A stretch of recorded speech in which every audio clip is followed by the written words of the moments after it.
হবে। এক নম্বর, উমরা আল্লাহ তাআলা কোরআনে বলছেন তোমরা উমরা করো, ওয়া আতিমুল হাজ্জ ওয়াল উমরা, এজন্য আমরা উমরা করব। দ্বিতীয় নম্বর ফজিলত, নবীজি হজের আগে উমরা করছে, এজন্য আমিও উমরা করব। তৃতীয় নম্বর, যেই ব্যক্তি উমরা করবে ওই ব্যক্তি নবীজি বলছেন সে যেন আমার সাথে সাক্ষাৎ করলো, সুবহানাল্লাহ। চতুর্থ নম্বরে উমরার ফজিলত, যেই ব্যক্তি উমরা করবে নবীজি বলছেন আমি তাকে সুপারিশ করে জান্নাতে নিয়ে যাব, সুবহানাল্লাহ। পঞ্চম নম্বরে, উমরা করতে গিয়ে আমরা বাইতুল্লাহতে নামাজ পড়ি, 1 রাকাত নামাজে 1 লক্ষ রাকাত নামাজ পড়ার সওয়াব পেয়ে যাব, সুবহানাল্লাহ।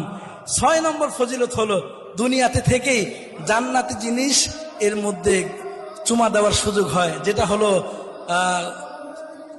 আসওয়াদ পাথর, হজরে আসওয়াদ, এর মধ্যে চুমা দেওয়ার সুযোগ হয়।